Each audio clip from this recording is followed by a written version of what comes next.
आज हम लोग कुछ प्रीवियस ईयर का जो प्रश्न है जिसमें करंट अफेयर से रिलेटेड जो प्रश्न पूछे गए हैं बीपीएससी में उससे रिलेटेड उसका हल देखेंगे तथा जो आने की संभावना है उन सभी पे भी हम लोग चर्चा करेंगे। तो देखा जाए पहला प्रश्न हम लोग देखेंगे, कर रहा है 104 में फिट इंडिया अभियान के पहली वर्ष घाट के अवसर पर फिटनेस की डोज आधा घंटा रोज मंत्र किसके द्वारा दिया गया था। तो देखिए ये जो मंत्र दिया गया था यह प्रधानमंत्री नरेंद्र मोदी, जो ऑप्शन नंबर 1 है, नरेंद्र मोदी के द्वारा दिया गया था। उन्होंने ही कहा था कि देश को एक फिट और स्वस्थ राष्ट्र बनाने के सपने को लेकर उन्होंने 29 अगस्त 2019 को फिट इंडिया मूवमेंट को शुरू किया था और 2.0 के तौर पर इसका आयोजन किया गया था। उसके बाद फिट इंडिया अभियान में का जो मकसद था लोगों को खेल और स्वास्थ्य के प्रति जागरूक करना, इससे संबंधित सलाह देने के लिए उन्होंने एक इसका आयोग का भी गठन किया। फिट इंडिया मूवमेंट पर एक समिति बनाई गई, इसमें जो शामिल थे समिति में, जिसमें ओलंपिक संघ, राष्ट्रीय खेल संघ, सरकारी अधिकारी, निजी निकाय और प्रसिद्ध फिटनेस हस्तियों को इसमें शामिल किया गया था। जो खेल मंत्री किरण रिजिजू थे उनको सदस्य समिति का अध्यक्ष भी बनाया गया था। तो ध्यान में रखिएगा यह जो था फिट इंडिया मूवमेंट मूल रूप से एक फिट और स्वस्थ राष्ट्र बनाने को सपने को लेकर यह प्रधानमंत्री नरेंद्र मोदी के द्वारा फिटनेस की डोज आधा घंटा रोज मंत्र दिया गया था।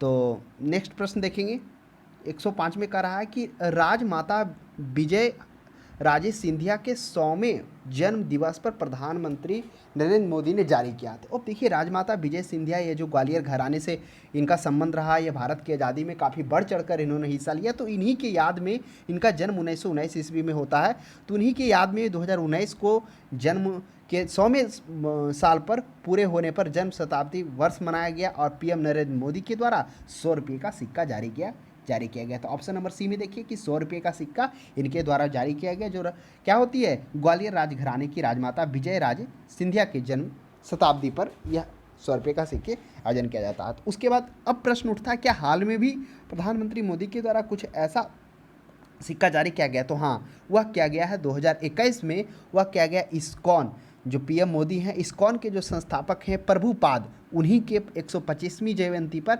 125 रुपये का सिक्का जारी किया गया। तो इंपॉर्टेंट प्रश्न पूछने की संभावना है। ये जो इस्कॉन है वह हरे कृष्ण आंदोलन से संबंधित थे, जिन्होंने जागरूक किया लोगों को, जा कर घूम घूम कर योग के प्रति उन्होंने काफ़ी समर्पित किया। तो वही इस्कॉन के संस्थापक किसके, प्रभु पाद पर 125 रुपये का सिक्का जारी किया। नेक्स्ट देखिए 106 में, किस राज्य की लघु वृत्त चित्र ची लुपो को दादा साहब फाल्के पुरस्कार गया? पहले हम लोग जानेंगे कि दादा साहब फाल्के पुरस्कार क्या होता है। यह दादा साहब फाल्के पुरस्कार है जो सिनेमा जगत का सबसे बड़ा यह पुरस्कार माना जाता है, दादा साहब फाल्के पुरस्कार। अब इसमें बच्चा जी जो ची लोपो है, देखिए ची लोपो है जो केजंग डी थोंगडोंग, जो अरुणाचल प्रदेश के फिल्म निर्माता थे केजंग डी थोंगडोंग, उन्हीं के द्वारा जो लघु डॉक्यूमेंट्री बनाया गया था ची लोपो। ची का अर्थ होता था शहद और जबकि लोपो का अर्थ होता था शिकारी। उन्हीं के द्वारा यह किया गया था। इसी के लिए उनको क्या किया गया, दादा साहब फाल्के पुरस्कार 2020 से सम्मानित किया गया। और आपको हम बता दें कि दादा साहब फाल्के पुरस्कार ये तो डॉक्यूमेंट्री के लिए, लघु डॉक्यूमेंट्री के लिए मिला, लेकिन अगर दादा साहब फाल्के पुरस्कार की बात की जाए जो सिनेमा जगत का सबसे सर्वोच्च पुरस्कार माना जाता है, वह 2019 को किसे दिया गया था, वह रजनीकांत को दिया गया था। यह घोषणा तो 19 में किया गया था, लेकिन जो पुरस्कार दिया गया वह 2021 में दिया गया था। इंपॉर्टेंट है। इसमें से मुख्यतः कितना पैसा दिया जाता है, 10 लाख राशि प्रदान किया जाता, 60 में एक अभी शास्त्री पत्र भी दिया जाता है। और इससे पहले रजनीकांत से पहले वह मिला था अमिताभ बच्चन को। तो ये ध्यान में रखिएगा, कभी 2019 भी दे सकता है क्योंकि घोषणा 19 में हुई थी, मिला 2021 में 25 अक्टूबर को। तो ये हम लोगों ने जाना कि दादा साहब फाल्के पुरस्कार, तो इसमें वही लघु चित्र के लिए, लघु वृत्त चित्र का मतलब शॉर्ट डॉक्यूमेंट्री, लघु डॉक्यूमेंट्री के लिए, चूलोपो के लिए दादा साहब फाल्के पुरस्कार इन्हीं को दिया जाता है। जो कहाँ के थे, ये अरुणाचल प्रदेश के थे, केजंग डी थोंगडोंग। चलिए नेक्स्ट हम लोग देखते हैं। साथ में कह रहा है किस निजी क्षेत्र में बैंकों ने किसानों के लिए ई किसान धन ऐप लॉन्च किया? कौन सा निजी क्षेत्र के बैंक है? वह एचडीएफसी बैंक है। एचडीएफसी बैंक है जो किसानों के लिए ई किसान ऐप लॉन्च किया। क्या और भी ऐसे बैंक हैं? तो हाँ, बहुत सारे हैं, जिसमें से युवा ऐप यस बैंक के द्वारा किया गया, जिसमें ग्राहकों को संपर्क रहित भुगतान सेवाएं देने के लिए किया गया था। उसके बाद मनी आरबीआई के द्वारा वह मनी ऐप लॉन्च किया गया जो करेंसी नोटों को पहचान के लिए। फिर एमएसएमई सिडबी के द्वारा लॉन्च किया गया जो वित्त एवं ऋण सहयोग को बढ़ावा दे सके। तो इस प्रश्न का सही जवाब ऑप्शन नंबर बी हो जाएगा, ई किसान ऐप लॉन्च किया गया। और भी आगे हम लोग योजनाओं को देखेंगे। नेक्स्ट देखिए 108 में कह रहा भारत की किस शहर के अंतर्राष्ट्रीय हवाई अड्डे पर सबसे पहले कोविड परीक्षण सुविधा शुरू की गई? काफ़ी अच्छा प्रश्न है। वह दिल्ली IGI इंदिरा गांधी अंतर्राष्ट्रीय हवाई अड्डा पर शुरू किया गया। आपको ये पता होना चाहिए, इंदिरा गांधी जो है वह IGI है, वो एशिया पैसिफिक के सबसे वेस्ट एयर एयरपोर्ट भी घोषित हो चुका है दिल्ली का। तो यहीं पर सबसे पहले शुरू किया गया था कोविड-19, आपको पता हो कोविड-19 जिसे महामारी घोषित कर दिया गया। नेक्स्ट 109 में देखिएगा, 109 में राफेल फाइटर एयरक्राफ्ट को किस वायुसेना स्टेशन पर औपचारिक रूप से वायुसेना में, वो अम्बाला का जो होता है वायु स्टेशन, वहीं पर इसको शामिल किया जाता है। वही 17वां स्क्वाड्रन होता है जो गोल्डन एरो के द्वारा वो शुरू किया जाता है। और आपको हम बता दें कि हाल में एक पाइथन 5 है जिसको क्या किया गया, सफल प्रशिक्षण गोवा में कर उसे क्या किया गया, इसे भारतीय सेना में शामिल किया गया पाइथन 5। अब ये पाइथन 5 है क्या, ये पाइथन जो 5 है यह क्या है, यह हवा से हवा में वार करने वाला anti air to air missile है। तो ध्यान में रखिएगा, इसका सफल प्रशिक्षण किया जा चुका है, इसलिए कि यह DRDO के द्वारा ही इसका किया जाता है। और इसमें 83 विमान खरीदने के लिए इसका अनुबंध भी आ गया। तो पाइथन 5 है। उसके बाद और भी बहुत सारे हैं, जिस तरह से जब चर्चा आई राफेल का, तो बहुत सारे ऐसे हैं जो हाल में क्या किया गया, भारतीय वायुसेना में शामिल किए गए। कुछ का परीक्षण के कगार पर है, कुछ लास्ट परीक्षण पे है, क्योंकि सेना में जब शामिल किया जाता है तो कुछ जो परीक्षण होते हैं उसको पूरा कर लेने के बाद उसे फाइनल रूप से तैयार किया जाता है। तो वही पाइथन 5 है जिसका सफल परीक्षण क्या अप्रैल 2021 में एयर टू एयर मिसाइल है, इसको किया जा चुका है। उसके बाद आप पिनाका रॉकेट भी देखेंगे, यह भी स्वदेश निर्मित पिनाका रॉकेट है जो क्या किया गया, वह चांदीपुर, उड़ीसा का चांदीपुर में, वहाँ भी इसको क्या किया गया, मतलब इसको परीक्षण किया गया। अब देखिए पिनाका जो हो सकता है, पिनाका, ये पिनाका ने जो नाम रखा गया मुख्य रूप से जो भगवान शंकर के धनुष पिनाका के नाम से था, उसी के नाम पर इनका नाम रखा गया। यह क्या है, स्वदेश निर्मित पिनाका रॉकेट है जो अलग अलग दूरियों को लक्ष्य का निशाना बनाया जा सकता है। तो इस तरह से और भी है। तो ये दो हम लोगों ने देखा, क्या देखा, एक पाइथन 5 देखा जो एयर टू एयर है मिसाइल है वो। फिर उसके बाद हम लोगों ने चर्चा किया पिनाका के बारे में। उसके बाद है अग्नि पी मिसाइल का परीक्षण। आपको पता होगा कि अग्नि 1, अग्नि 2, अग्नि 3 ये सभी को भारतीय सेना में शामिल किया जा चुका। तो अभी हाल में अग्नि पी मिसाइल का क्या हुआ, DRDO के द्वारा इसका अथी किया गया, परीक्षण किया गया। और इसमें से आपको बता दें कि जो इसका मारक क्षमता है वह 1000 से 2000 किलोमीटर रखा गया है। तो यह भी ध्यान में आप रखेंगे। यह जो APJ अब्दुल कलाम जो कहाँ पर है, ये बालासोर तट पर स्थित है उड़ीसा के, वहीं पर इसका सफल प्रशिक्षण किया गया। तो अभी फाइनल रूप से इसको शामिल नहीं किया गया, लेकिन जो परीक्षण था उसमें ये पास कर गया। 2-3 परीक्षण के बाद कुछ इस क्राइटेरिया होता है, उसके बाद वो शामिल किया जाता है। तो इस तरह से अग्नि 1 को तो सबसे पहले लाया गया था 1989 में, फिर अग्नि 2, अग्नि 3, उसके बाद ये अग्नि पी मिसाइल आया है। तो ध्यान में रखेंगे। उसके बाद और भी हम लोग आगे जानेंगे, आकाश NG जानेंगे, फिर MP जो man portable anti tank guided missile के बारे में भी जानेंगे जो स्वदेश निर्मित है। तो ये भी प्रश्न एक बहुत अच्छा है, क्या MP यानी कि man portable anti tank guided missile ये स्वदेश निर्मित है। आपको बता दें, जिस तरह से आपको आगे प्रश्न देखने को मिलेगा, एक स्वदेश निर्मित रुद्रम था, उसी तरह से यह स्वदेश निर्मित एंटी टैंक मिसाइल है। क्योंकि यह जो MP ATGM था, इसको लेने के लिए इजराइल से बातचीत कर रहा था, सौदा भी हो गया था, लेकिन जब ये स्वदेश भारत में बन गया तो इजराइल से वो सौदा को रद्द कर दिया गया। तो यह इंपॉर्टेंट है, man portable anti tank guided missile ये स्वदेश निर्मित है। उसके बाद फिर और भी है, जैसे सतह से सतह में वार करने वाला आकाश NG भी आया है ना, तो ये भी ध्यान में रखेंगे। उसके बाद अग्नि 5 का तो सफल प्रशिक्षण हम लोगों ने देख ही लिया। अग्नि 5, एक अग्नि P था ऊपर, एक अग्नि 5 है, उसका भी सफल प्रशिक्षण हो चुका। हालांकि ये शॉर्ट रेंज का है, सतह से सतह बात करने वाला, ये 5000 किलोमीटर का है। तो ध्यान में रखिएगा, अग्नि 5 5000 किलोमीटर का रेंज सतह सतह में। उसके बाद स्वदेश निर्मित दूरी LR भी किया गया। आगे हम लोग चर्चा करेंगे। नेक्स्ट देख लेते हैं 110 में, भारतीय क्रिकेट कंट्रोल बोर्ड किसे पूर्व भारतीय महिला चयन समिति का अध्यक्ष नियुक्त किया गया। तो भारतीय क्रिकेट कंट्रोल बोर्ड द्वारा किसे भारतीय महिला चयन का समिति किया गया, वह नीतू डेविड को। आइए नीतू डेविड के बारे में जानते हैं, वो कौन थी, किन परिस्थिति में इन्हें नियुक्त किया गया। तो जो नीतू डेविड है, वह सितंबर 2020 में BCCI के अखिल भारतीय महिला के प्रमुख सदस्य के रूप में नियुक्त किया गया। यह टीम चयन के अध्यक्ष हैं। तो नीतू डेविड हैं, जिनको 2020 में शायद अभी भी कार्यरत हैं, एक बार आप देख लीजिएगा, मेरे हिसाब से लगता है अभी भी यही है। नेक्स्ट 111 में देखिए, महिला एकल US ओपन टेनिस 2020 किसने जीता था। काफ़ी अच्छा प्रश्न है। अब करा महिला एकल, वह 2020 की बात है, तो उस समय नाओमी ओसाका जीती थी। अब प्रश्न उठता है, कभी कभी यह भी देख देता है कि नाओमी ओसाका कहाँ से बिलोंग करती है। तो नाओमी जो ओसाका हुआ ऑस्ट्रेलिया की है। अब हम लोग जानेंगे कि ये तो 20 का था। अब हाल ही में जिससे प्रश्न पूछे जा सकते हैं, 2021 में US ओपन कौन जीतने वाली थी। तो 2021 में जो US ओपन वो जीती है, वो क्या है, एम्मा रादुकानु है जो US ओपन को जीती है। देखिए, ये जो US ओपन होता है वो होता है जनवरी-फरवरी में, पहले US होता है, US के बाद विंबलडन होता है, विंबलडन के बाद फ्रेंच होता है, और सबसे लास्ट में होता है ये US हो गया, विंबलडन हो गया, फ्रेंच हो गया, और लास्ट में क्या हो गया, फ्रेंच से पहले ऑस्ट्रेलियन होता है, तो देखिए वही भूल गए थे, यूएस, विंबलडन, ऑस्ट्रेलियन और सबसे लास्ट में फ्रेंच होता है। तो यही 4 है जो होता है जिनसे प्रश्न पूछे जाते हैं। तो ये पूछा है कि महिला यूएस में तो 2021 में जो जीती है यूएस ओपन, जिसकी चर्चा हम लोग किए, एमा रादुकोन जो ब्रिटेन की है वो जीती। अब प्रश्न उठता है कि यूएस के बाद विंबलडन कौन जीता, तो विंबलडन में जो महिला जीतने वाली है वह है ये एशली बार्टी, जो ऑस्ट्रेलिया की है एशली बार्टी, आपको ध्यान में रखेंगे। अच्छा, नाओमी ओसाका जो था इसकी चर्चा हम लोगों ने कर दी, इसके बारे में बोल दिया, ये जापान की है, ये सॉरी मतलब इसका नाओमी ओसाका ऑस्ट्रेलिया की नहीं है, ये एशली बार्टी ऑस्ट्रेलिया की थी, तो नाओमी ओसाका कहाँ की, वो जापान की है, तो ध्यान में रखिएगा। तो अभी हम लोगों ने क्या देखा कि जो यूएस ओपन है वो किसके द्वारा, वो रादुकानु के द्वारा जो ब्रिटेन की है। उसके बाद यूएस के नीचे विंबलडन आ जाइए, विंबलडन किसके द्वारा जीता गया, नाओमी ओसाका के द्वारा जो जापान की है। तो 2020 में यूएस और 2021 में नाओमी ओसाका किसको जीती, विंबलडन को जीती। और अब बच गया ऑस्ट्रेलियन ओपन, तो ऑस्ट्रेलियन ओपन किसने जीता, ऑस्ट्रेलियन ओपन वह जीती है नाओमी ओसाका, तो ध्यान में रखिएगा।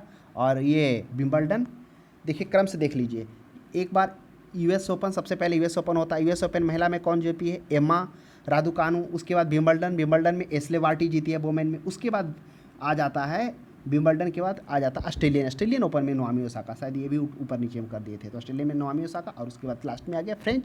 तो फ्रेंच में आप ध्यान में रखेंगे जो सबसे लास्ट जो फ्रेंच होता है उसमें कौन जीती है, इसमें जीती है बारबोरा है जो चेक गणराज्य की है।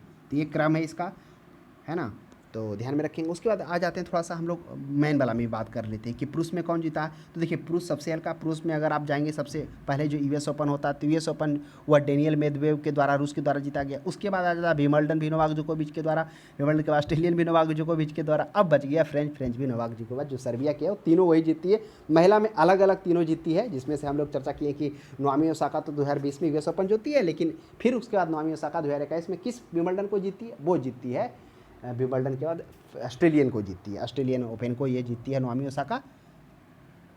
और उसमें 2021 में यूएस ओपन को कौन जीती है, वह जीती है एमा रादुकानु। तो ये था क्रम। नेक्स्ट 122 में देखेंगे 4 अक्टूबर 2020 को आयोजित लंदन मैराथन में प्रथम स्थान पर रहने वाले एथलीट कौन थे। तो प्रथम स्थान पर कौन रहे थे, ये सूरा किटाट रहे थे। लंदन में मैराथन जो हुआ था उसमें, अब ये सूरा किटाट कहाँ के, तो दिया हुआ होगा, ये लंदन मैराथन में हुआ था, ये इथोपिया के थे सूरा किटोत, है ना, इसके द्वारा जो हराए थे उसको, ये इल्यूड किपचोंग को हराए थे जो केनिया के थे, तो ध्यान में रखेंगे इनके द्वारा हराया गया था। तो ये हो सकता है ये भी पूछ दिया जाए, लंदन में हुआ था, उसके बाद तो अभी नहीं हुआ। नेक्स्ट 113 में देखेंगे 15 में कह रहा है कि 15 अगस्त 2020। अब देखिए इसी में से 15 अगस्त 2020 एक चीज़ थोड़ा सा ध्यान रखेंगे। ऊपर तो हम लोगों ने क्या देखा, ये तो देखा कि ये मैराथन में होता है, एक इसका व्हीलचेयर मैराथन भी होता है, तो उसे भी थोड़ा सा देख लेते हैं हम लोग। व्हीलचेयर पुरुष में ब्रेंट लौकाटोस जीता था, और महिला में निकिता डेम बोअर जीती थी, वो व्हील चेयर में होता है, यानी दिव्यांगों के लिए होता है। तो हो सकता है प्रश्न पूछ दिया जाए कि व्हील चेयर में कौन है, तो ब्रेंट लौकाटोस है, और महिला में निकिता बोअर जीती है, डेन बोअर। नेक्स्ट 113 में देखेंगे 15 अगस्त 2020 को एमएस धोनी के साथ किस भारतीय क्रिकेट खिलाड़ी ने अंतर्राष्ट्रीय से संन्यास लिया, सुरेश रैना। 15 अगस्त को एमएस धोनी के साथ इन्होंने भी क्या किया, अंतर्राष्ट्रीय क्रिकेट से संन्यास की घोषणा की। हरभजन सिंह तो इससे पहले ही 23 दिसंबर 2021 को करते हैं, उसके बाद करते हैं। भुवनेश्वर अभी प्रेजेंट में है, रोहित शर्मा भी खेल रहे हैं। 114 में देख लिया, हाल ही में किसे नेशनल स्कूल ऑफ ड्रामा का अध्यक्ष नियुक्त किया गया। पहले हम लोग जानेंगे कि national school drama NSD, national school drama क्या था। तो नेशनल स्कूल ड्रामा की स्थापना वह किसके द्वारा होती, वह होती संगीत नाटक अकादमी के द्वारा 1959 में होता है। तो यह एक क्या है, राष्ट्रीय नाट्य स्कूल है, जिसका हेडक्वार्टर दिल्ली में है, जो भारत के एक क्या है, थिएटर है, थिएटर प्रशिक्षित संस्थान है जो नाट्य प्रशिक्षण करता है। यह संस्कृति मंत्रालय भारत सरकार के तहत एक स्वायत्त संस्था है, जो 1959 ईस्वी में इसका गठन किया गया और नाट्य अकादमी द्वारा स्थापित किया गया। फिर 1975 ईस्वी में इसको स्वतंत्र बन गया, यानी 59 में इसको स्थापना किया था। फिर स्वायत्त संस्था हो जाता है, जिस प्रकार से ICAR भारत सरकार का ही है, लेकिन स्वायत्त संस्था है ना, उसी तरह ये भी है। इसके अध्यक्ष परेश रावल हैं, जो 2020 में बने थे, और अभी भी वही है, परेश रावल ही इसके अध्यक्ष हैं। और इसके निदेशक की बात की जाए तो ये सुरेश शर्मा है, 2018 में ये नियुक्त हुए थे, ये अभी भी कार्यरत है। तो इस तरह से हम लोगों ने जाना national school drama. National school drama के तहत एक क्या है, यह एक नाट्य प्रशिक्षण संस्था है, थिएटर प्रशिक्षण संस्था, जहाँ पे क्या किया जाता है, मतलब इसके द्वारा थिएटर में प्रशिक्षण दिया जाता है, ताकि उसको अच्छे से वो नाट्य रूपांतरण में लोगों के सामने प्रस्तुत कर सके। नेशनल स्कूल ड्रामा, ये शायद वरुण धवन भी NSD का ही स्टूडेंट है। रक्षा अनुसंधान और विकास संगठन का प्रमुख कौन है, तो रक्षा अनुसंधान और विकास संगठन, तो रक्षा अनुसंधान DRDO, तो उसके संगठन के प्रमुख कौन है, वह हो जाएंगे जी सतीश रेड्डी। तो आइए हम लोग थोड़ा सा DRDO के बारे में जान लेते हैं। तो DRDO के जो है क्या हुआ था, DRDO को इसके जो अध्यक्ष हैं वो तो हम लोगों ने जान लिया, जी सतीश रेड्डी, और अभी भी कार्यरत हैं।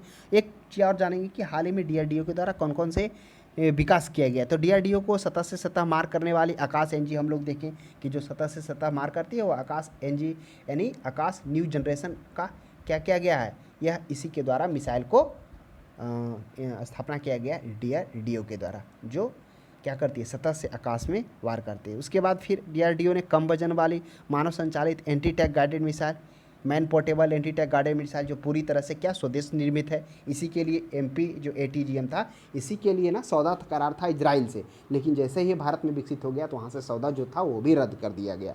तो ये इंपॉर्टेंट प्रश्न है। उसके बाद सुपरसोनिक ब्रह्मोस मिसाइल, जो समुद्र से वार प्रशिक्षण के लिए इसको किया गया था, ब्रह्मोस मिसाइल। तो ये सभी DRDO के द्वारा जो हाल ही में विकसित किया गया, कुछ उसकी हम लोगों ने देखा। उसके बाद नेक्स्ट देखते हैं हम लोग 115 के बाद 16 में आते हैं। किस विषय के लिए डॉक्टर बुशरा अतीक और डॉक्टर रितेश अग्रवाल को शांति स्वरूप भटनागर पुरस्कार 2020 के लिए सम्मानित किया गया। तो देखिए कह रहा है कि डॉक्टर बुशरा अतीक और डॉक्टर रितेश अग्रवाल को शांति स्वरूप भटनागर, ये शांति स्वरूप भटनागर पुरस्कार क्या होता है, यह क्या दिया जाता है, यह विज्ञान के विभिन्न शाखाओं में उत्कृष्ट योगदान के लिए यह शांति स्वरूप भटनागर पुरस्कार दिया जाता है। तो चीज़ों को ध्यान में रखना है कि यह विज्ञान प्रौद्योगिकी क्षेत्र में यह जो दिया जाता है, यह तो ये दिया गया इसमें 26 दिसंबर जो 2021 को यह पुरस्कार दिया गया। यह इसके 80 स्थापना दिवस, जो 80 में स्थापना दिवस पर उस पर इनको दिया गया। इसमें 11 चुनिंदा वैज्ञानिकों को CSIR के द्वारा क्या किया गया, चुना गया। तो ये 2021 का डाटा बता रहे हैं, लेकिन 2020 में पूछा है। तो 2020 में जो दिया गया था डॉक्टर रितेश अग्रवाल और डॉक्टर रतीशी को चिकित्सा विज्ञान के लिए दिया गया था। तो चीज़ों को ध्यान में रखना है। और अभी हाल में 2021 में जो क्या दिया गया, जो शांति स्वरूप भटनागर पुरस्कार जो हम लोगों ने देखा था, यह किस क्षेत्र में दिया जाता है, विज्ञान के विभिन्न शाखाओं में उत्कृष्ट योगदान के लिए देश में 11 चुनिंदा वैज्ञानिकों को दिया गया। जिसमें हम लोग जानेंगे कि चिकित्सा के क्षेत्र में किनको दिया गया, चिकित्सा के क्षेत्र में दिया गया जीनोम पेनियोम नायक के द्वारा दिया गया। तो ध्यान में रखिएगा, जीनोम पनियम काल को दिया गया, किसके लिए, यह चिकित्सा विज्ञान के लिए, यही पनियम कल है। उसके बाद क्या है, जीनोम पनियकल, ये तो चिकित्सा के लिए दिया गया। और एक और साथ में इनको दिया गया था, कौन है वो है रोहित श्रीवास्तव है। देखिए इसमें क्या होता है, इस पुरस्कार में जो दिया जाता है शांति स्वरूप भटनागर पुरस्कार, यह 45 वर्ष से कम उम्र के वैज्ञानिकों को ही दिया जाता है। और इसमें 5-5 लाख रुपए की राशि दिया जाता है तथा प्रशस्ति पत्र के साथ उनको पुरस्कृत किया जाता है। यह भी ध्यान में रखेंगे जो राशि इसमें दिया जाता है। तो ये तो चिकित्सा के क्षेत्र में देख लिए। चिकित्सा के क्षेत्र में हम लोगों ने देखा, क्या देखा, पनियमकल और रोहित श्रीवास्तव को दिया गया। और प्रश्न उठता ऑप्शन में भौतिकी, तो भौतिकी के क्षेत्र में 2021 में किसे दिया गया शांति स्वरूप भटनागर पुरस्कार, तो भौतिकी के क्षेत्र में जो दिया गया वह दिया गया डॉक्टर कनक साहा को दिया गया। तो और उसके बाद डॉक्टर कनक साहा के तो भौतिकी में मिला, वही रसायन को डॉक्टर कनिष्क विश्वास को और डॉक्टर गोविंदा राजू को दिया गया। तो कनक कनिष्क में हो सकता है कन्फ्यूजन हो जाए, तो भौतिकी में कनक साहा को दिया गया और रसायन में कनिष्क विश्वास और डॉक्टर गोविंद राजू को दिया गया। अब बचा गणित में, तो गणित में किसे दिया जाता है, जो ऑप्शन में है पहले उसकी चर्चा कर लेते हैं। गणित में दिया गया डॉक्टर अनीश घोष को। इसके अलावा और क्या है, इसके अलावा हम लोग जानते हैं जीव विज्ञान के क्षेत्र में, तो जीव विज्ञान के क्षेत्र में किसे दिया गया, जैव विज्ञान में, इसमें अमित सिंह को दिया गया और अरुण सिंह, अ से अमित और अ से अरुण, ये दोनों को जैविक क्षेत्र में दिया गया। और रसायन के क्षेत्र में तो कनिष्क विश्वास देख ही लिए और डॉक्टर गोविंद राजू देख ही लिए। उसके बाद एक पृथ्वी वातावरण और समुद्र खगोल विज्ञान से भी दिया जाता है, डॉक्टर विनय कुमार सकैया को दिया जाता है। तो याद में रखिए कि इंजीनियरिंग में है देवीदाय बंदोपाध्याय, तो वो कम संभावना, लेकिन बंदोपाध्याय एक अलग आ जाता, नाम से भी पता चला वो इंजीनियरिंग विज्ञान में दिया गया। इस तरह से 11 वैज्ञानिकों को शांति स्वरूप भटनागर पुरस्कार से सम्मानित किया गया, जो क्या है, शांति स्वरूप जो है भटनागर विज्ञान की विभिन्न शाखाओं में उत्कृष्ट योगदान के लिए देश में चुनिंदा वैज्ञानिकों को दिया जाता है। नोबेल शांति पुरस्कार 2020 के लिए किसे चुना गया, काफ़ी अच्छा प्रश्न है। और अभी जो लेटेस्ट 2021 में मिला उस पर चर्चा करेंगे, क्योंकि जिन्हें मिला वो काफ़ी बड़ा योगदान रहा उनकी समाज में। क्योंकि आपको पता होगा अगर नोबेल शांति पुरस्कार की हम लोग बात करें तो देखा जाए किस तरह से नोबेल शांति पुरस्कार दिया गया था।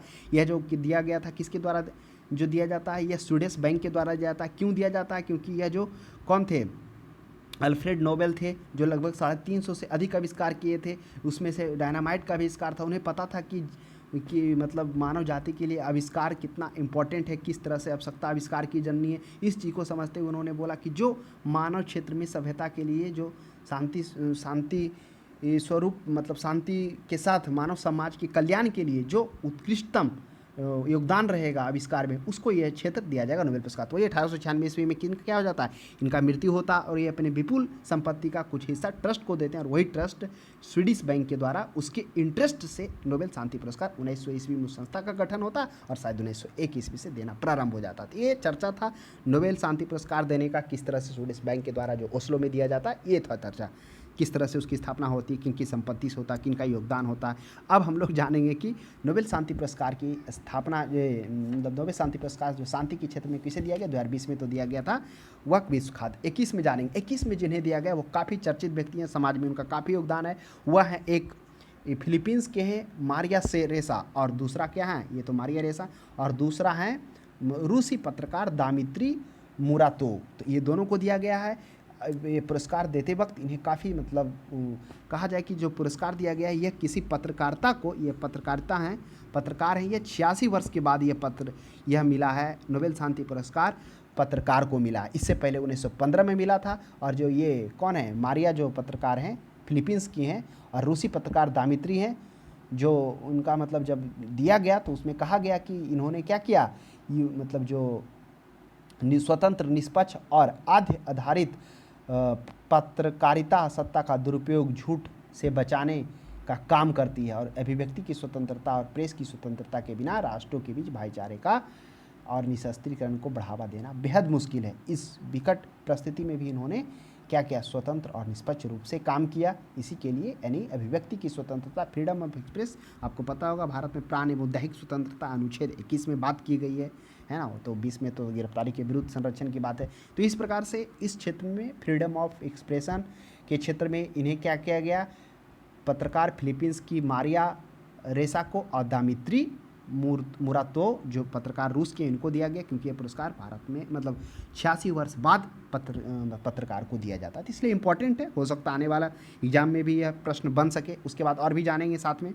तो ये तो हम लोगों ने शांति के क्षेत्र में देखा। थोड़ा सा और इतिहास में अब देखिए, एक रसायन के क्षेत्र में मिलता है।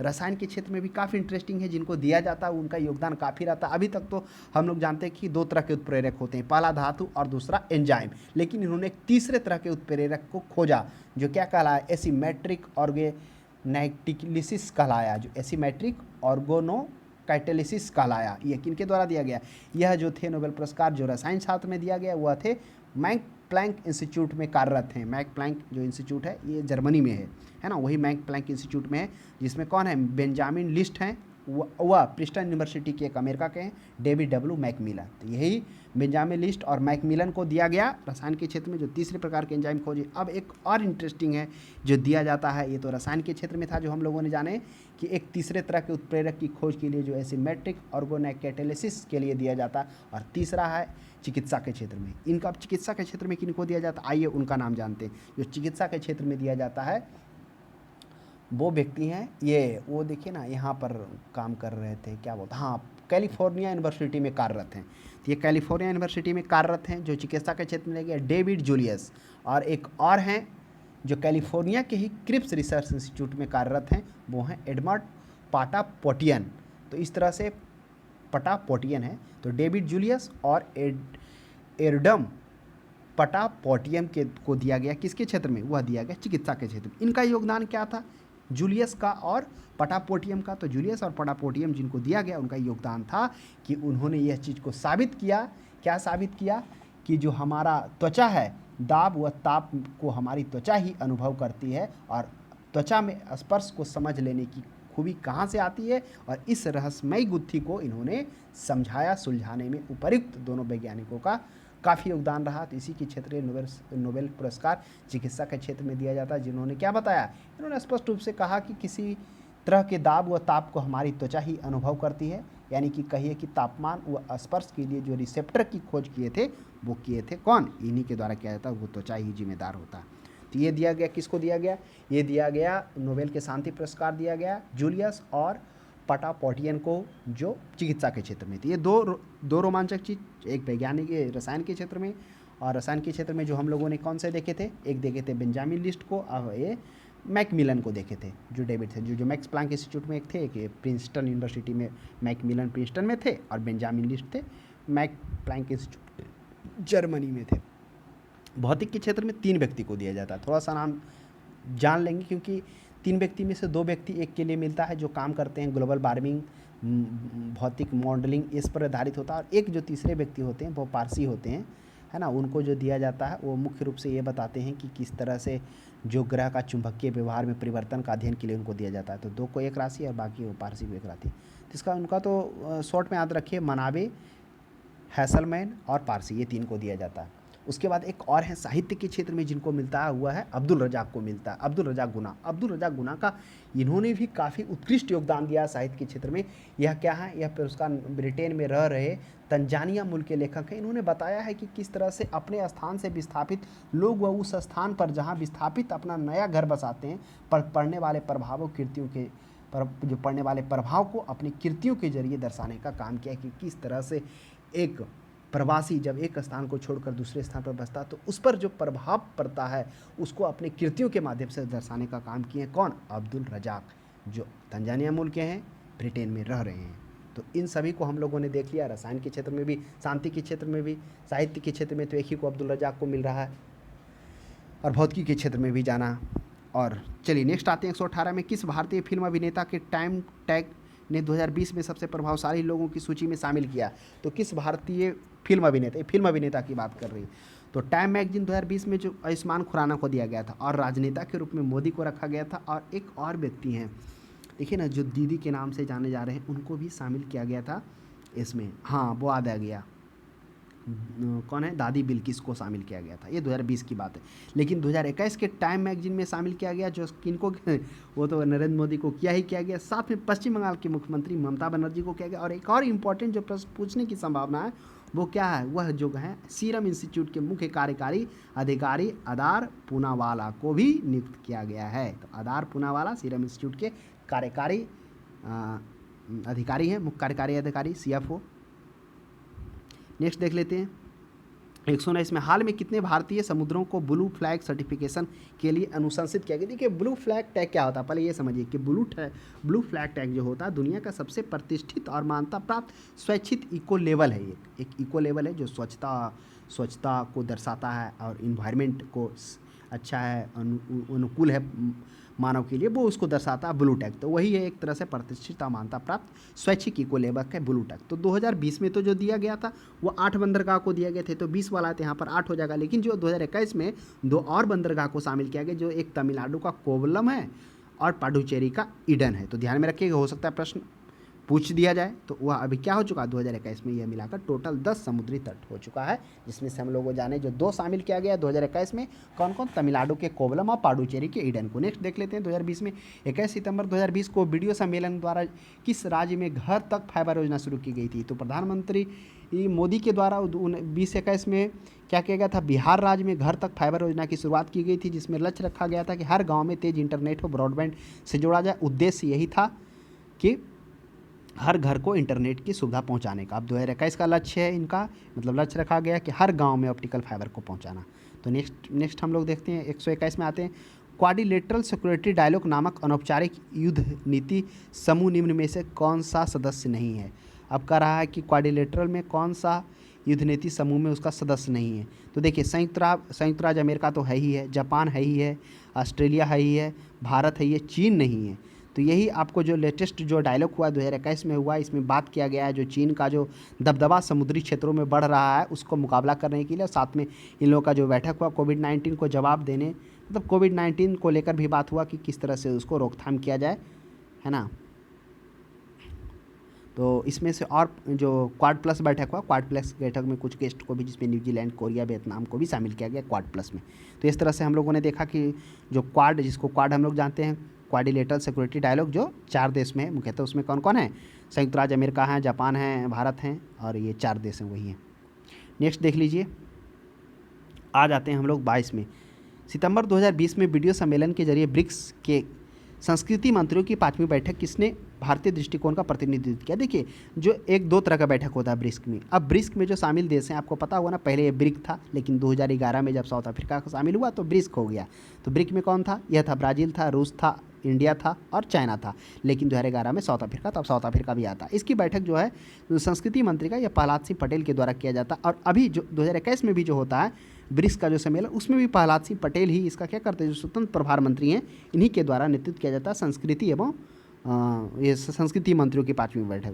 जो अगला बैठक होता है 2021 वाला, छठा कर लीजिए, तो वह भी प्रहलाद सिंह पटेल के द्वारा किया जाता है। लेकिन हम लोग यह भी जानेंगे कि ब्रिक्स का जो राष्ट्राध्यक्षों का जो होता है, उसमें से जो शामिल होते थे वह उसमें से वह कहाँ हुआ? तो ब्रिक्स का जो सम्मेलन होता है वह कहाँ होता है? वह ऑनलाइन होता है। कोविड-19 के कारण यह मोदी की अध्यक्षता में होता है, अध्यक्षता मोदी ही करते हैं।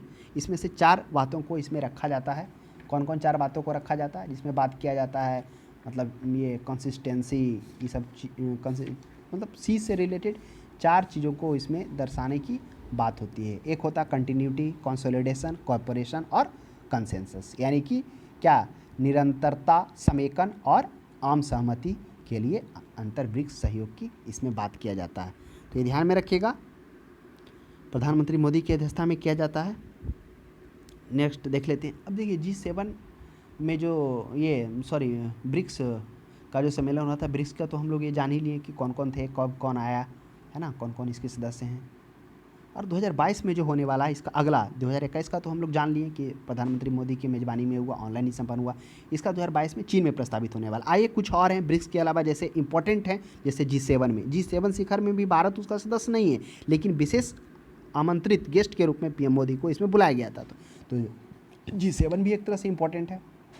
आपको पता होना चाहिए कि G7 मीटिंग की घोषणा में प्रधानमंत्री नरेंद्र मोदी भी तो शामिल होते ही होते हैं। कोरोना महामारी को लेकर देखते हुए इसमें कोविड-19 से उत्पन्न परिस्थितियों के विरुद्ध लड़ने की भी बात होती है, जिसमें G7 कंट्री है वह जो इसमें संकल्प लेता है कि जो गरीब देश हैं, निर्धन देश हैं, लगभग 1 अरब कोविड वैक्सीन देने की बात G7 20 लेता है। फिर अमेरिका 50 करोड़, ब्रिटेन 10 करोड़ की बात इसमें एक्सेप्ट करता है कि दिया जाएगा जो निर्धन और अविकसित देश हैं, गरीब देश हैं, उनको। उसके बाद एशियन होता है। अब एशियन के भी बारे में जानेंगे, एशियान है ना, उसके बारे में भी जो होता है association of south east Asian nation, जिसमें से भारत तो नहीं आता, जिसमें आएगा इंडोनेशिया आएगा, मलेशिया आएगा, ब्रुनई आएगा, कंबोडिया आएगा, वियतनाम आएगा, थाईलैंड आएगा, ये सभी देश आ जाते हैं। कौन? एशियन में आ जाते हैं। तो एशियन में भी भारत उसका सदस्य नहीं है, लेकिन गेस्ट के रूप में एशियन को भारत में इसमें रखा गया, भारत को बुलाया गया था, तो एशियन भी इम्पोर्टेंट हो जाता है। कि आपको हम बता दें कि जो एशियन का जो बैठक हुआ है वह जो इसमें क्या पूछ रहा है, 36वां बैठक पूछ रहा है। ऑप्शन नंबर 123 में अगर आप देखेंगे, यहाँ 100 ऑप्शन नंबर 123 में देखिए, 123 में देखेंगे तो 36वां एशियान सम्मेलन कब हुआ था? तो 36वां एशियान सम्मेलन वह वियतनाम में हुआ था। 36वां के बाद 37वां भी हुआ था, वह भी वियतनाम में ही हुआ था। लेकिन अभी हाल में जो 38वां और 39वां यह हुआ है, ब्रुनई में हुआ है। तो इम्पॉर्टेंट है। 39वां में प्रधानमंत्री मोदी इसमें उनको बुलाया जाता, वो अपना उसकी अध्यक्षता मतलब वो उसको संबोधन करते हैं, प्रधानमंत्री नरेंद्र मोदी करते हैं। तो वो प्रश्न वही कर रहा है कि वियतनाम को तो ये क्या है, 2021 में जो किया गया था वह क्या किया गया? ब्रुनई में किया गया। एक 26 से 28 अक्टूबर को किया गया ब्रुनई में, एक 39वां किया गया अक्टूबर हो गया ना, और एक 39वां हो गया, यह भी 26 से 28 अक्टूबर रहता है। दोनों उसी में हो जाता है, ब्रुनई में हो जाता है, 26 से 28 अक्टूबर के बीच में हो जाता है। तो ध्यान में रखेंगे।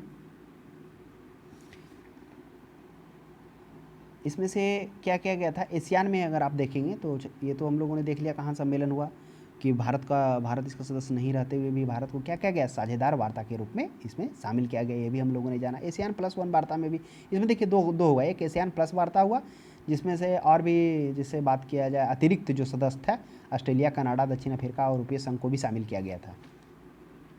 चलिए नेक्स्ट हम लोग देखते हैं। तो इसमें से कुछ हम लोग दिए हैं, G20 किए हैं। G20 का चर्चा नहीं किया ना, G20 का भी थोड़ा चर्चा कर रहे थे। देखिए G20 भी इम्पोर्टेंट है। G20 शिखर सम्मेलन इटली रोम में हुआ था। क्योंकि G20 इसलिए इम्पोर्टेंट है क्योंकि इसमें पूरे शिष्टमंडल के साथ प्रधानमंत्री मोदी गए थे। G20 का सम्मेलन इटली रोम में होता, जिसमें प्रधानमंत्री नरेंद्र मोदी तो जाते ही जाते हैं, उसके बाद वित्त मंत्री निर्मला सीतारमण भी जाती है, फिर विदेश मंत्री एस जयशंकर भी जाते हैं 2021 वाला में, और उसके बाद राष्ट्रीय सुरक्षा सलाहकार अजीत डोभाल भी जाते हैं। पूरी टीम जाती है उनके इसका नेतृत्व, मतलब वहाँ जो संबोधन होता है उसका सम्मेलन में भाग लेने के लिए G20 का सम्मेलन का। और इसमें से देखिए, इसमें से जो होता है G20 सम्मेलन होता है, इसमें बहुत सारे मुद्दों को लेकर बात भी होता है। ये 16वां था G20 का शिखर सम्मेलन जो रोम में हुआ, और 17वां है जो इंडोनेशिया में होने की बात हो रही है। इसमें से जो मतलब कहा गया है भारतीय रेल का 2030 तक नेट जीरो, क्योंकि इसमें कार्बन उत्सर्जन का लक्ष्य को भी इस पर लेकर बात किया गया। तो जिसमें भारत ने 2030 तक नेट जीरो की बात कही, फिर नवीकरणीय ऊर्जा को 100 गीगावाट तक स्थापित करने की भी क्षमता इन्होंने बताया 2030 तक। उसके बाद इन्होंने बताया कि 175 गीगावाट की ओर बढ़ रहे हैं। ये सभी चीज़ों को इसमें बताया गया था। इसमें कहा कि पेट्रोल के प्रतिशत एथेनॉल के मिश्रण का लक्ष्य 2025 तक करने की दिशा में है। इन सभी बातों पर चर्चा हुई G20 सम्मेलन। नेक्स्ट देख लेते हैं हम लोग, निम्न में से कौन सा ह्यूमन कैपिटल इंडेक्स 2020 में प्रथम स्थान पर। देखिए, ह्यूमन कैपिटल इंडेक्स है, यह जो ये प्रथम स्थान पर रहा था, वह रहा था ये सिंगापुर रहा था। तो ध्यान में रखिएगा, ये 2020 का है। अब देखिए, ह्यूमन कैपिटल इंडेक्स जो है ये दो जारी करता है। एक वर्ल्ड इकोनॉमिक्स फोरम के द्वारा जारी किया जाता है, विश्व बैंक के द्वारा किया जाता है। तो ये तो रिपोर्ट विश्व बैंक के द्वारा। विश्व बैंक की बात की जाए, विश्व बैंक में 174 देशों में भारत का स्थान 116 है। अगर आप वर्ल्ड इकोनॉमिक फोरम में देखेंगे तो 103 हुआ है, 130 देशों में 103 स्थान। तो थोड़ा सा अंतर आता है इसमें, तो ध्यान में रखना है कौन पूछ रहा है। इसे ज़्यादातर तो वर्ल्ड बैंक के द्वारा जारी ही पूछ दिया जाता है, अगर नहीं कुछ लिखा हुआ रहे तो चलिए नेक्स्ट हम लोग देखते हैं। हाल ही में संयुक्त राज्य अमेरिका के ऑपरेशन MAGA मागा संबंध, देखिए मागा जो संबंधित है, जब अमेरिका के जो राष्ट्रपति जब डोनाल्ड ट्रंप 2020 में थे, जब उनका तबीयत कोरोना के कारण वो संक्रमण हो जाते हैं, तब सेना के अस्पताल में वो अपना इलाज चला रहे हैं। तो उसी वक्त आगे क्या होता है, बीमार जब हो रहे होते हैं तो आगे चुनाव होता है 3 नवंबर को। उसी को लेकर यह मेगा चलाया जाता है, make again America, make again वही था मेक अमेरिकन अगेन, वही था ग्रेट अगेन। मागा है ना, तो एम से हो गया मेक हो गया, और ए से अमेरिकन हो गया, जी से ग्रेट हो गया, और ए से अगेन हो गया। मेक अमेरिकन ग्रेट अगेन के तहत ये चलाया गया था। वह उप मुख्यमंत्री जो उप राष्ट्रपति थे उनके द्वारा, और इनके जो परिवार थे उनके द्वारा यह अभियान चलाया गया था। तो मुख्य रूप से ये जो आधारित था कि क्या था, जो बाइडेन के चुनावी अभियान से डोनाल्ड ट्रंप के पुनर्निर्वाचन अभियान से था। उन्हीं को लेकर चुनाव के लिए यह चलाया गया था ट्रंप की ओर से, प्रचार मुहिम को आगे बढ़ाने के लिए। नेक्स्ट देख लीजिए, 126 में किस देश ने पहला नाभिकीय ऊर्जा संयंत्र स्थापित प्रारंभ किया। तो किस देश ने पहला नाभिकीय ऊर्जा प्रारंभ, देखिए इस चारों प्रश्न में पूछ रहा है। इराक है, सऊदी अरब, सब में तो है ये। तो पहला संयुक्त अरब अमीरात स्टार्ट किया गया, और ये जो स्टार्ट किया वह उसका जो नाम है अबू धाबी में किया गया। 5600 मेगावाट का है परमाणु ऊर्जा संयंत्र, इसको स्टार्ट किया गया था अबू धाबी। नेक्स्ट देख लेते हैं, अक्टूबर 2020 में से जून 2021 तक किस अक्टूबर 2020 से जून 2021 तक किस देश को अंतर्राष्ट्रीय श्रम संगठन के संचालक मंडल का अध्यक्ष बनाया गया। तो किसे संचालक मंडल का अध्यक्ष बनाया गया, देखिए ये जो गवर्निंग बॉडी होती है उसका अध्यक्ष बोल रहा है ILO का स्थापना आपको पता होगा 1919 ईस्वी में होता है।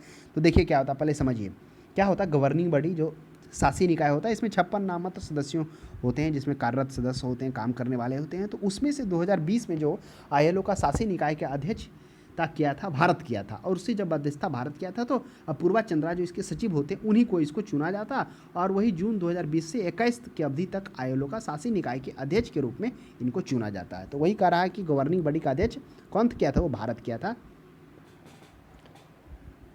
नेक्स्ट देख लेते हैं 28 में, सितंबर 2020 के प्रारंभ में किए गए ऑपरेशन मेरी सहेली का उद्देश्य क्या है। देखिए जो ऑपरेशन मेरी सहेली जो स्टार्ट किया गया था, वह रेल महिलाओं के सुरक्षा को बढ़ावा देने के लिए किया गया था। वही है, ट्रेनों में महिलाओं यात्रियों को सुरक्षा को बढ़ावा देने के लिए ये ऑपरेशन मेरी सहेली। क्या ये तो हो गया 2020 में। तो और भी कुछ इम्पोर्टेंट जो ये हैं जो स्टार्ट किए गए सितंबर क्यों नहीं कही, 2021 से पहले जो इम्पोर्टेंट है, जैसे मान लेते हैं एक हो गया प्रधानमंत्री उज्ज्वला योजना। ये भी इम्पोर्टेंट है कि जो स्टार्ट किया गया प्रधानमंत्री उज्ज्वला योजना कब किया गया, मई 2016 में किया गया, जिसमें से महिलाओं से रिलेटेड कुछ योजना जो महिलाओं के लिए स्पेशल स्टार्ट किया गया, जिसमें रसोई गैस सिलेंडर प्रदान करने का है। फिर इसमें 1 फरवरी 2021 को वित्त मंत्री के द्वारा कहा गया कि 1 अरब और लोगों तक ये पहुँचाना है। उसके बाद दूसरा है बेटी बचाओ बेटी पढ़ाओ, यह जो 2015 में स्टार्ट किया गया था। उसके बाद तीसरा जो है वह क्या किया गया, सुरक्षा मातृत्व आश्वासन सुमन योजना जिसमें नर्सों की निगरानी में प्रसव की बात की गई, 2019 में स्टार्ट किया गया। सुरक्षा मातृ योजना, उसके बाद और भी है, फ्री सिलाई मशीन है, फ्री सिलाई मशीन योजना। उसके बाद और भी है ये महिला शक्ति केंद्र योजना जो 2017 में, फिर सुकन्या योजना, ये भी हम लोगों ने देखा था। सुकन्या जो 2015 में स्टार्ट किया था, 2015 में। एक बेटी बचाओ बेटी पढ़ाओ, एक सुकन्या। सुकन्या योजना में जो भी जिसकी बच्चियों का उम्र, लड़कियों का उम्र 10 वर्ष से कम है, वो किसी बैंक या अथी में जाकर, क्या बोलता है, पोस्ट ऑफिस में जाकर वो खाता खुलवा सकते हैं। जो उसको पढ़ने की उम्र होने पर और शादी की उम्र में उसको जो है वो एक समय बुक पूरे राशि उसको दिया जाएगा, जिसमें सरकार भी एक किस्त को भरेगी। नेक्स्ट देख लिए 29 में क्या है, दिसंबर 2018 के अनुसार विश्व के निम्न देशों में से किस देश को सबसे अधिक भारतीय आबादी है। तो किस देश में सबसे अधिक भारतीय आबादी है, वो जो भारतीय आबादी है वह संयुक्त राज्य अमेरिका में। संयुक्त राज्य अमेरिका में 44.6 लाख आबादी है और संयुक्त अरब अमीरात में 31.05। तो संयुक्त राज्य अमेरिका के बाद संयुक्त अरब अमीरात का योगदान आता है। और आपको ये भी पता होना चाहिए कि अभी हाल ही में जो क्या हो गया, रूस यूक्रेन पर हमला किया, तो इस युद्ध में काफ़ी उसका पूरे वर्ल्ड लेवल पर चर्चा हुआ। वो युद्ध काफ़ी दिनों से चल रहा है, अभी तक तो चलता ही है, लगभग 65 दिन 56 दिन हो 65 दिन हो गया। तो ये भी ध्यान रखने का, जो यूक्रेन में कितने भारतीय वहाँ पर थे, वो जो उस समय जब आया रिपोर्ट आया तो लगभग 20,000 लोगों को रहने की बात यूक्रेन में बताई गई, क्योंकि बहुत सारे ज़्यादा तक लोग स्टूडेंट थे जो मेडिकल की पढ़ाई करने के लिए वहाँ गए थे, और भी बहुत से काम की तलाश में गए थे। तो ये ध्यान में रखिएगा, जो यूक्रेन से फंसे भारतीयों को निकालने के लिए जो ऑपरेशन चलाया गया था, ऑपरेशन गंगा का शुरू किया गया था, ऑपरेशन गंगा के तहत इन्हें वहाँ से निकाला गया। तो प्रश्न इंपॉर्टेंट है, प्रश्न आ सकता है। नेक्स्ट 130 में देखेंगे, हाल में संसद की नई इमारत का निर्माण की बोली किसने जीता था। देखिए आपके माइंड में तो लग रहा हो L&T, क्योंकि जितने भी गवर्नमेंट होते हैं, जैसे बॉर्डर पर क्या हो बनाना हो, रोड बनाना हो, तो L&T ही लेता है बड़े बड़े काम। तो L&T तो ज़रूर बोली लगाया था, लेकिन ये बोली लगाया था कितना, 865 करोड़ का। और वही टाटा प्रोजेक्ट्स लिमिटेड ये 861 करोड़। तो टाटा को ही मिला, टाटा प्रोडक्ट्स लिमिटेड। 130 के बाद 131 में आते हैं। 131 में आते हैं, भारत में राष्ट्रीय महिला आयोग की प्रमुख कौन थी। देखिए भारतीय राष्ट्रीय महिला आयोग, जिस तरह से भारतीय मानवाधिकार आयोग, ये तभी सांविधिक है, यानी संविधान में इसका वर्णन नहीं था, लेकिन उसको बाद में प्रस्ताव के जरिए उसे लाया गया। तो वही राष्ट्रीय महिला आयोग जो 1919 में लाया जाता है। राष्ट्रीय महिला आयोग श्रीमती रेखा शर्मा के तारीख 2018 को राष्ट्रीय महिला आयोग के अध्यक्ष के रूप में पदभार ग्रहण करती हैं। महिला आयोग इससे पहले 2015 में इसकी सदस्यता होते हैं, 2017 में प्रभारी भी बनते हैं और 2018 में वह राष्ट्रीय महिला आयोग के प्रमुख भी बनते हैं। तो यह हो जाएगा, कौन हो जाएगा, रेखा शर्मा हो जाएगा। नेक्स्ट देख लेते हैं 18 में, नेक्स्ट 132 में, व्यवसाय करने की सरलता पर 2020 की रिपोर्ट के अनुसार भारत ने अपने क्रम में सुधार किया। कह रहा व्यवसाय करने, यानी कि ईजी ऑफ डूइंग बिजनेस में क्या रिपोर्ट किया 2020 में। देखिए आइए क्रम से समझते हैं। 2017 में तो 130 में 100वां स्थान था, ये 2017 में। 2018 में क्या हुआ, 2018 में इसका जो आया 100 में से 77वां स्थान आया, ये 2018 का है। 2019 में 77 में से 63वां स्थान। तो इस प्रश्न का जो सही जवाब है वह क्या है, ए है। यानी मतलब 77 नहीं कहिए, वर्ष के 77 से, हाँ वो जो घटता गया, 100 से 77 आया, फिर 77 से 63 गया, तो ये था। तो 2019 पूछा, वही 20 में जो है उसका हो जाएगा 63वां स्थान।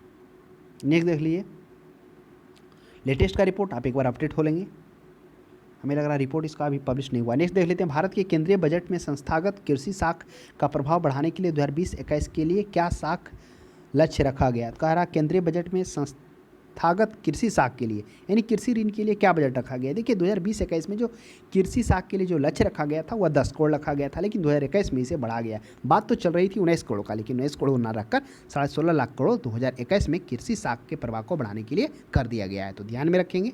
पीएम कुसुम योजना का उद्देश्य, देखिए पीएम कुसुम योजना का उद्देश्य एक ही है, जो किसान है वो जो सौर और डीजल से जो सौर नहीं कहिए, डीजल और पेट्रोल से जो क्या कर रहे हैं, खेतों की सिंचाई कर रहे हैं, उसको कम करना, यानी कि जो उपलब्धता है जो है उसको सौर सेलर से करने में, कन्वर्ट करने में इसका मुख्य योगदान है कि किसानों को डीजल और किरोसिन की निर्भरता को हटाकर क्या करना, पंप सेटों को सौर ऊर्जा से जोड़ने की बात है। इसके जो बजट भी पास हुआ है, लगभग 34,000 करोड़ का बजट है ना। इसमें से जो मिलेगा उसको किस तरह से उसको मिलेगा, कोई पंप सेट के लिए जो मिलेगा उसमें से देखिए क्या है कि 60% केंद्र सरकार के द्वारा पैसा दिया जाएगा, जो भी है 30% ऋण के रूप में बैंक देगा और 10% किसान को लगाना पड़ेगा। ये है, इस तरह से कुसुम योजना का उद्देश्य है किसानों को क्या करना, केरोसिन और डीजल की निर्भरता को खत्म कर सौर ऊर्जा पे लाने का। नेक्स्ट 135 में आते हैं, निम्न में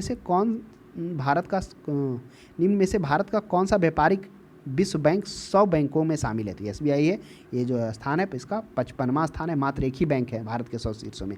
18 बैंक तो चीन कहा जाता है, इसमें 12 अमेरिका कहा जाता है।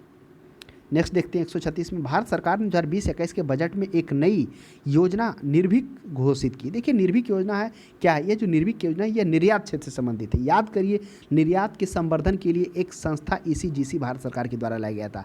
क्या? एक्सपोर्ट क्रेडिट ग्रांटिंग कॉरपोरेशन, ये इंडिया इसी के द्वारा किया गया था। आपको पता होना चाहिए ECGC की जो स्थापना है सबसे पहले कब हुई थी? सबसे पहले 1957 ईस्वी में होता है, लेकिन नाम उसका अलग रहता है। उसका नाम रखता है ERIC। ERIC का मतलब क्या हुआ?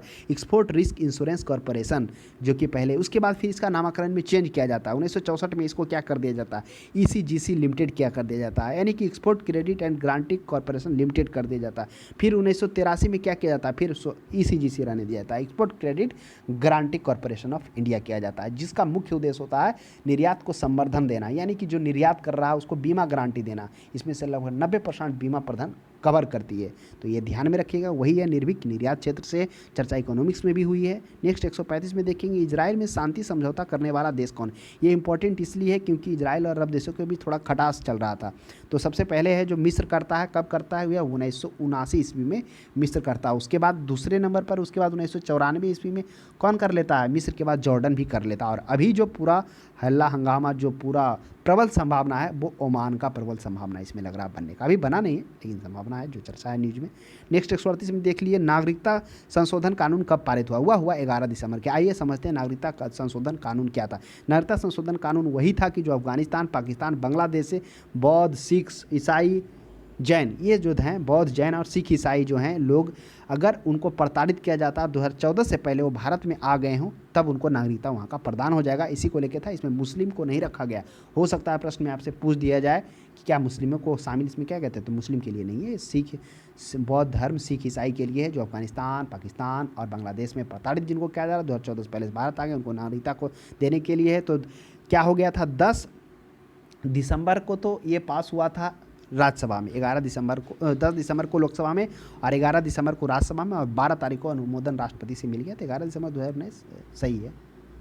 नेक्स्ट 133 में देख लेते हैं, 139 में, भारत का 13वां बंदरगाह कौन सा है, किस राज्य में स्थापित? देखिए 13वां बंदरगाह भारत का मुंबई में जो है बधावन बंदरगाह है, जो पूरा न्यू टेक्नोलॉजी से जिसमें बनाया जा रहा है। 51% सरकार की हिस्सेदारी है, बाकी और भी टोटल 65 करोड़ लागत आया है 13वें बंदरगाह के रूप में इसको स्थापना किया जा रहा है बधावन के रूप में। और आपको पता होगा भारत में टोटल बड़े 13 बंदरगाह, 200 छोटे और मध्यम बंदरगाह हैं। तो जो बड़े बंदरगाह को अनेक चीज़ों को रिकॉल कर लेते हैं। आपको पता होगा महाराष्ट्र में तो ये बधावन बंदरगाह 13वां है ही है, लेकिन 2 और है। सबसे बड़ा बंदरगाह मुंबई बंदरगाह भी 99वां बंदरगाह, जो मुंबई के दबाव को कम करने के लिए बनाया गया। फिर गुजरात का कांडा बंदरगाह है। फिर कोचीन आ जाइए, फिर तुतीकोरिन, कोचीन तो है जिसको अरब सागर की रानी भी कहा जाता है ना, वो है तुतीकोरिन है। चिदम्बरम तमिलनाडु में है। फिर चेन्नई में मोर्मागुआ है, सॉरी चेन्नई तो एक अलग ही है, सबसे प्राचीनतम बंदरगाह में आता है। चेन्नई, मोर्मागुआ है। न्यू मंगलोर है जो कर्नाटक में, न्यू मंगलोर, विशाखापट्टनम तो आपको आंध्र प्रदेश वही होगा, पारादीप उड़ीसा, हल्दिया हुगली और एन्नौर शामिल, ये सभी हैं। 13 बंदरगाह हैं। नेक्स्ट 40 में देख लिया, भारत का पहली एंटी रेडिएशन मिसाइल का क्या है? एंटी रेडिएशन मिसाइल, वो पहला भारत स्वदेशी एंटी टाइम, देखिए पहला स्वदेशी एंटी रेडियन वह रुद्रम है। रुद्रम क्या है? यह जो है यह दुश्मनों के जो रडार और जो ट्रांसमिटेड है उसके सिग्नल को ये खराब कर देती है। ये स्वदेश रूप से निर्मित है। इसी तरह से स्वदेश रूप से निर्मित मल्टी पोर्टेबल, यानी मल्टी नहीं कहिए, man portable anti tank guided missile का भी यह पूरी तरह से स्वदेशी निर्मित किया गया है DRDO के द्वारा, जिसमें से हम लोगों ने जाना कि इस मिसाइल को इस तरह को लेने के लिए इजराइल के साथ एक समझौता था, सौदा किया हुआ था, और जब यह विकास हो गया भारत में तो उस सौदा को रद्द कर दिया गया।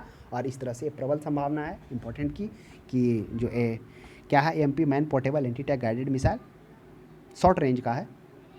तो इस तरह से इसका जो हो जाएगा, ये तो हो जाएगा रुद्रम, लेकिन जो हाल में आया MP ATGM वो अभी स्वदेश निर्मित DRDO के द्वारा। तो इस तरह से हम लोगों ने जो इम्पोर्टेंट प्रश्न था, जो आने की संभावना है, जो पहले प्रश्न पूछा गया है, उन सभी को देखते हुए हम लोगों ने वह भी प्रश्न को हल किया जो आने की संभावना है। तो आज के लिए इतना ही, अब हम लोग अगली क्लास में मिलते हैं।